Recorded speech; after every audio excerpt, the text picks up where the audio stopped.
نہیں بتا رہے ہیں کہ کس میڈیا سے کتنے گفتگو لوگ تعینات تھے. پتہ نہیں کتنے گوشت ملازمین ہیں جو چل رہے ہیں, جو کسی وزیر کے بنگلے پہ کام کر رہے ہیں, کسی آفیسر کے پاس ڈرائیور کام کر رہا ہے. یہ ساری چیزیں ہمیں پتہ چل رہی ہیں کہ اچھا یہ صاحب ان کی تنخواہ تو ٹاؤن سے جا رہی ہے, لیکن کام یہ فلاں وزیر صاحب کے پاس کر رہے ہیں کہ جو ان کے گھر میں جو ہے وہ اپنی پوری خدمات انجام دے رہے ہیں. ایسے بے شمار لوگ اس وقت جو ہے کے ایم سی میں انہوں نے اس طرح کے بھی رکھے ہوئے ہیں. لیکن پتہ چلے گا تو کچھ اس کے اوپر کارروائی ہوگی. ٹاؤن کی اب تک آفیسز مکمل طور پر نہیں دیے ہیں سب جگہ. یو سی کی جو نئی یو سیز کے مطابق آفیسز ہونے چاہیے وہ پوری طرح سے موجود نہیں ہے. تو عوام کا کام کیسے ہوگا؟ گاڑیاں نہیں دے رہے یہ ٹاؤن کے چیئرمین کو. افسروں نے گاڑیوں پہ قبضے کر کے رکھے ہوئے ہیں جو من مانے افسر ہیں ان کے, اور چارج لینے کے لیے پتہ نہیں کہاں کہاں سے لوگوں کو بھیج رہے ہیں ٹاؤن چیئرمین کے پاس کہ ہمیں چارج دے دیجئے, ہم تو فلاں ڈپارٹمنٹ میں کام کریں گے, ہم فلاں ڈپارٹمنٹ میں کام کریں گے. بھائی صاحب آپ کہاں سے تشریف لائیں؟ یہاں پورا ایک کے ایم سی موجود ہے, ٹاؤنز کا پہلے ڈی ایم سی تھا, یہاں یہ پورا سسٹم موجود ہے, یہاں کے افسران موجود ہیں کے ایم سی کے. یہ افسران اس قابل بھی نہیں سمجھے جائیں گے کہ ان کو کسی بھی شعبے کا ہیڈ بنایا جائے. وہ سارے سندھ حکومت فراہم کرے گی, اور کراچی کے لوگوں کو جو ہے کے ایم سی اور ٹی ایم سی سے اور یو سی سے بے دخل کر دیا جائے گا. کہاں جائیں گے یہ کراچی کے افسران؟ تو اس کا مطلب یہ ہے کہ پورا قبضہ سسٹم ہے جو کراچی کے اوپر وڈیرہ شاہی قبضے کا نظام, اس کے مطابق یہ پورا کام کر رہے ہیں, اور کوئی آواز نہیں اٹھ رہی ہے. کوئی باضمیر آدمی سندھ حکومت میں موجود ہے, کوئی وزیر, کوئی مشیر جو یہ بات کر سکے کہ یہ زیادتی ہے کراچی کے لوگوں کے ساتھ, جاب تم ان کو نہیں دیتے, پولیس میں ان کو نہیں رکھتے, تعلیم کے شعبے میں ان کو اپوائنٹ نہیں کر رہے. پرنسپل جو ہے وہ اب زیادہ تر یہی ہو رہا ہے کہ جب یہاں سے کوئی ریٹائر ہو جاتا ہے تو بجائے اس کے کہ آپ اس گریڈ کے اوپر یہاں کے لوگوں کو اپوائنٹ کریں, آپ انٹیریئر سندھ سے یہاں پر منتقلی کر دیتے ہیں اور وہاں پر آپ آسامی کریٹ کر دیتے ہیں. گویا کراچی کے لوگوں کے لیے نہ تعلیم کے دروازے کھلے ہوئے ہیں اور نہ تعلیم کے شعبے میں جاب کے دروازے کھلے ہوئے ہیں. صحت کے شعبے میں بھی یہی ہو رہا ہے. پولیس کا میں نے آپ کو بتایا, ٹریفک پولیس کا میں نے آپ کو بتایا. اب جو ذرا سے رہ گئے تھے کے ایم سی اور ٹی ایم سی اگر تھوڑے بہت, تو اس میں بھی یہاں کے لوگوں کو نظر انداز کیا جا رہا ہے. ملازمین نے اس کے اوپر ایک کیس کیا ہوا ہے, اور ہم نے پہلے بھی اعلان کیا تھا ہم اس کے اوپر ورکنگ کر رہے ہیں. ہم اس کیس میں انشاءاللہ انٹروینر بنیں گے, اور یہ حق ہے کراچی کے لوگوں کا اور ان کے ملازمین کا کہ جو پروفیشنلی ساؤنڈ ہے, کام کر رہا ہے اپنا, اور اس کا اپنا ایک وقت طے ہو چکا ہے, اس نے کام کیا ہوا, اس کا اپنا گریڈ ہے, اس کے مطابق وہ ڈپارٹمنٹ کے ہیڈ بن سکتے ہیں. اور یہ جو یونیفائڈ گریڈ سسٹم انہوں نے بنایا ہوا ہے, اس کو جو ہے وہ ہم تسلیم نہیں کرتے ہیں, تاکہ ساری کی ساری اجارہ کا نظام انہوں نے اپنا بنایا ہوا ہے. اب آپ آئیے Sindh solid waste management board, ظاہر سی بات ہے کہ دنیا میں کہیں پر بھی ان کو شرم بھی نہیں آتی, دنیا بھر میں گھومتے ہیں اور یہ بتائیں نہ جا کر کہ ہم نے ایسا انتظام کیا ہوا ہے کہ کراچی جیسے 3.5 کروڑ لوگوں کے شہر پہ ہم نے اپنی صوبائی سطح پر ایک بورڈ بنا دیا کچرا اٹھانے کے لیے. تو پتہ چل جائے گا بلاول صاحب کو کہ دنیا میں ان کو کیا جواب ملے گا. نیو یارک میں جا کر بتائیں, یہ لندن میں جا کے بتائیں, استنبول میں جا کے بتائیں, یہ کوالالمپور میں جا کے بتائیں کہ ہم بلدیاتی نظام Sindh solid waste management board کے تحت چلاتے ہیں, اور جو بلدیاتی منتخب نمائندے ہوتے ہیں ان کا کوئی اختیار نہیں ہوتا. بتائیں تو ان کو پتہ چلے گا یہ کتنے زبردست طریقے سے ترقی کر رہے ہیں پاکستان میں, اور کیا کیا ان کے خواب ہیں. تو یہ حال ہے انہوں نے کیا ہوا ہے. اب اس میں کہتے ہیں کہ مرتضی وہاب صاحب کہ میں ہوں چیئرمین. بھائی آپ چیئرمین ہیں تو ڈیولوشن آف پاور کس کو کہتے ہیں؟ آپ اٹھائیں گے سب جگہ سے کچرا جا کے, آپ اپنے ٹاؤنز کے تحت منتقل کریں گے نا, آپ یو سیز میں منتقل کریں گے نا اس نظام. آپ خود ایڈمنسٹریٹر رہے اتنے عرصے, آپ کو یہ کام کرنا چاہیے تھا, پہلے سے طے کر دینا چاہیے تھا. اتنے عرصے میں یہی طے نہیں ہوا کہ موجودہ ٹاؤنز کی بنیاد پہ ہی یہ جو سالڈ ویسٹ مینجمنٹ کا پورا نظام ہے اس کو جو ہے وہ آپ منتقل کر دیتے اور یو سیز کی بنیاد پہ کر دیتے. پچھلی یو سی کی بنیاد پہ چل رہا ہے.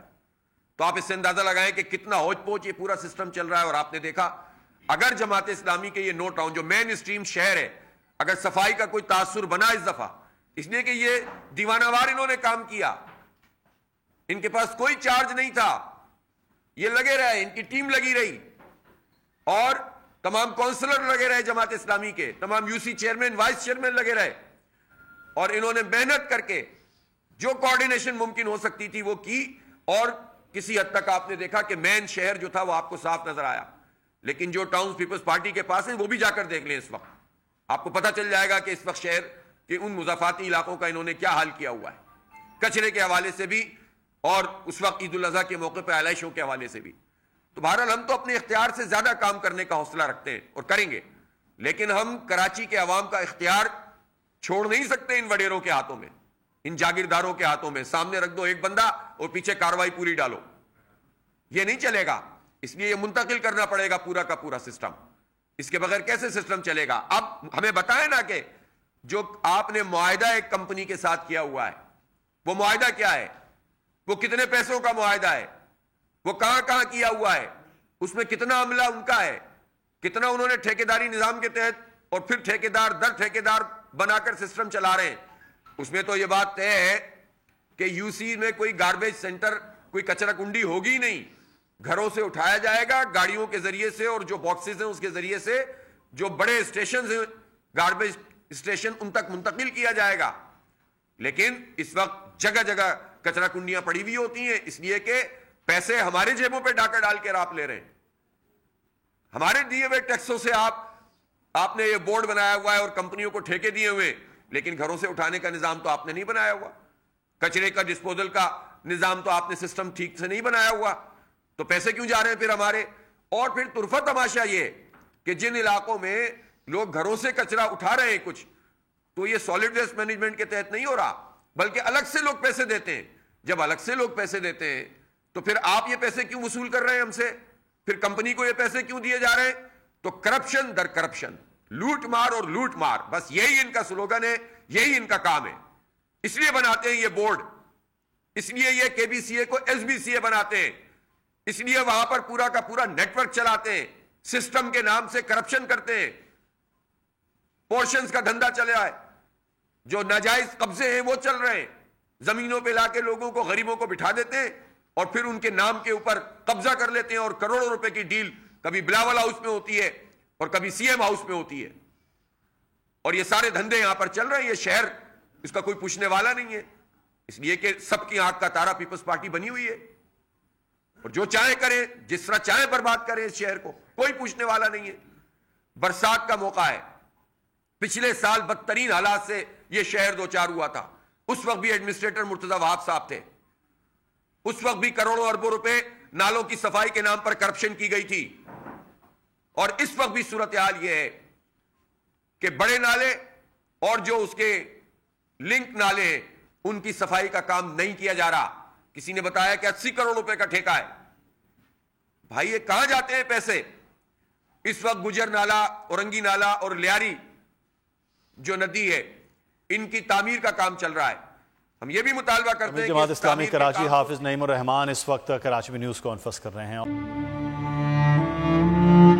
عوام کے لیے ایک اور مشکل، آٹے کی عدم دستیابی پر عوام پریشان. آٹے کی فراہمی خاصی مشکل کا شکار ہے اور عوام کو مشکلات کا سامنا ہے. شدید گرمی میں یوٹیلیٹی سٹورز کے باہر لمبی لمبی قطاریں. گھر میں آٹا نہیں ہے، گھر والے جو ہے نا ہم لوگ تندور کے آٹا لے کے، روٹی لے کے جو ہے نا اسی پہ ہی گزارا کر رہے ہیں. بول نے نبھائی صحافتی ذمہ داریاں، پہنچائی گھر گھر یہ آواز. یوٹیلیٹی سٹور سے سستے آٹے کا حصول شہریوں کے لیے خواب بن گیا. بول نیوز حقائق سامنے لے آیا ہے. آؤ مل کر آواز اٹھائیں، پاکستان کو بدلیں بول کے ساتھ. بول بنا عوام کی آواز. عوامی شکایت پر بول نے کیا متعلقہ اداروں سے مطالبہ. صبح 6 بجے سے آ کر یہ لوگ آٹے کا انتظار کرتے ہیں. 7 بجے آئی ہوں اور نہیں مل رہا ہے آٹا، پیسے نہیں ہوتے تو ادھارے لے کر آتی ہوں. وہ کہتے ہیں جی 7 کھجور لازمی لیں. ہمارے پاس آٹے کے پیسے نہیں ہوتے تو کھجور کہاں سے لیں؟ کیونکہ بول ہے پاکستان کا نمبر 1 نیوز چینل. سبسکرائب کریں اور بیل دبائیں تاکہ کوئی خبر رہ نہ جائے.